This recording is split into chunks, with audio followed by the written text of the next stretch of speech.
Today I'm going to be sharing with you guys my recipe for a classic dessert, chocolate chip cookies. I know that everybody has different preferences for how they like their cookie, whether it's a crunchy cookie or a chewy cookie, but I like to make a cookie that's a mix of both worlds. So my cookie is crunchy on the outside and chewy in the center and full of lots of chocolate chips. If that's your type of cookie, keep watching this video because I'm going to show you how easy it is to make this, and once those cookies come out of the oven, it's going to be so hard for you to even share them. And I know people say that sharing is caring, but once you take one bite, you're going to end up eating the whole entire batch of cookies. So follow me and I'll show you what steps you need to take to make these. Alright, so the very first step is to make sure that we have lined our sheet trays with parchment paper. And I know that many people usually say to turn on your oven and preheat it to 350 degrees or 375 degrees, but I've noticed that when you turn on the oven, it doesn't take that long to preheat, so I don't usually do this step until I'm scooping the dough and placing it on the sheet tray. So right now all you're gonna do is just line your sheet trays, and next I'll show you what ingredients we're using.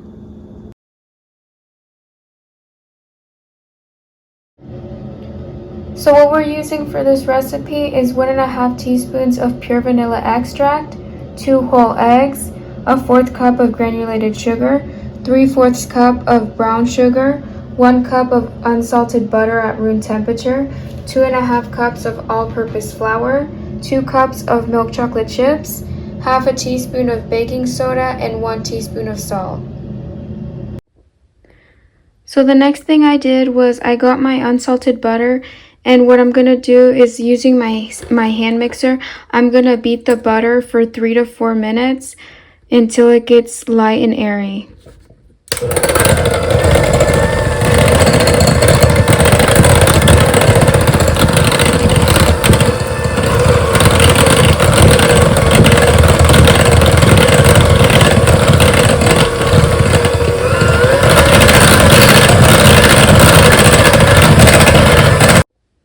Alright, so it's been about 3 minutes now, and you could already tell how much the texture of the butter has changed because it's fluffy and it's got a thicker consistency. And now I know that it's time for me to put in the sugar. So I'm going to put in the granulated sugar, and I'm going to put in the brown sugar. And most recipes call for half a cup of granulated sugar and half a cup of brown sugar, but I think that they turn out a lot better whenever you use more brown sugar because of the molasses.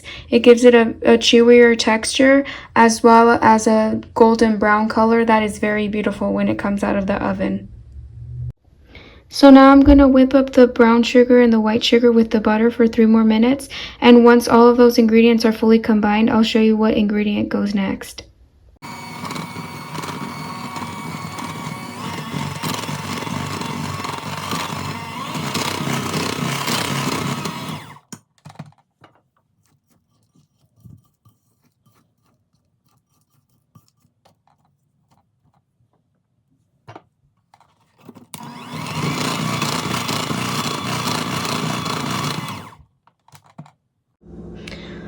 Alright, it's been 3 minutes, and now I'm going to use my spatula to make sure to wipe down all of the sides of the bowl.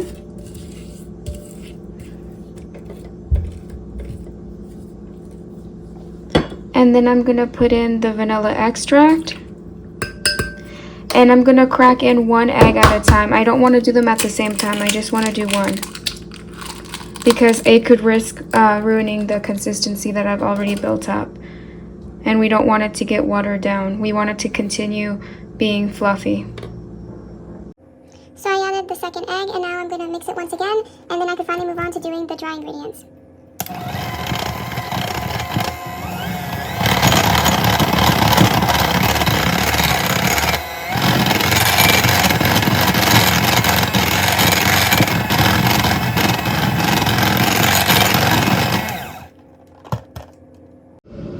Alright, so now I could add my dry ingredients, and what I like to do is I like to sift in my flour and baking soda and salt because that way I avoid having a clumpy dough and everything is more consistent. So I'm going to grab some of my flour, and I'm just going to make sure that I'm gradually incorporating these ingredients rather than putting them all at once. It just helps create a better consistency and texture for the cookie. Rather than sifting the dry ingredients by doing this, I've noticed that using a whisk is very useful as well, because you can still get all the ingredients into the bowl without making the same mess. But it's harder to do it with one hand because I have to use the other one to hold the camera, so sorry about that.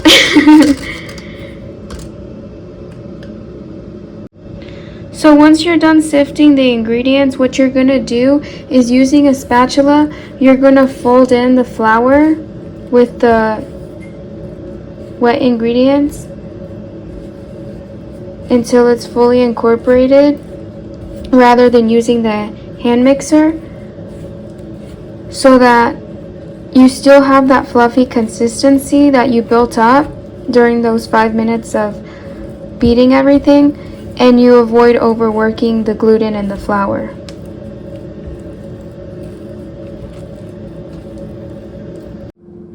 Alright, so I'm going to take my sift once again, and the remaining flour, I'm going to put it into the sifter.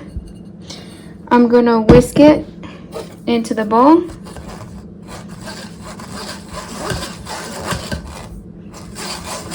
As best as I can.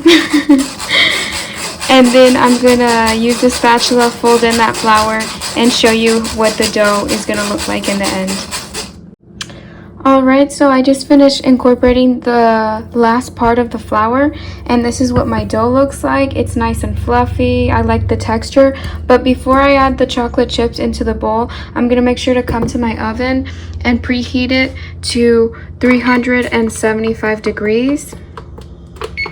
And while the oven is preheating, now I can finally go back to my bowl, add the chocolate chips, mix it together, and using an ice cream scoop, I'm going to scoop up even balls of the dough and place them on the parchment paper. Alright, so my dough is ready, and now I'm going to take my ice cream scoop, scoop a little bit of the cookie dough up, and place it on the sheet tray. And when I'm doing this, I want to make sure that I leave enough room so that when I bake the cookies, they don't bump into each other and they have enough space to grow. And I'm just going to keep doing this until all of the cookie dough is gone.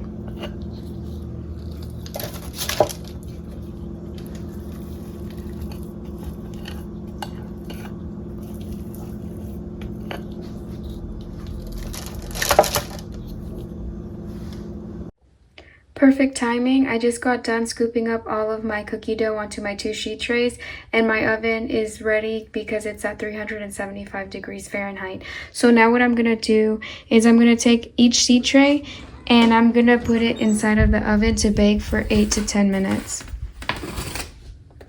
And because I don't have an oven that's big enough to fit 2 trays in one rack, I like to put it as even as I can into the oven. And I just alternate it. So if you have an oven like mine and you have to put it in 2 different racks, then make sure that when you're baking it, after 4 minutes, you rotate the trays so that they will cook evenly.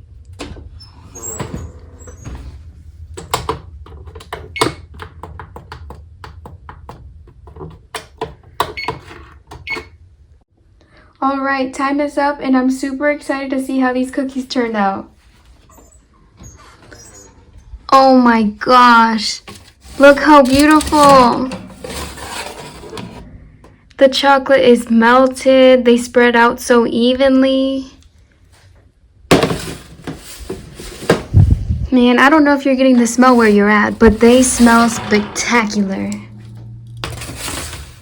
This is gonna be the hardest part though, is you can't just eat them straight away. You gotta make sure you let them cool down for about 10 minutes, but this is what they turned out like.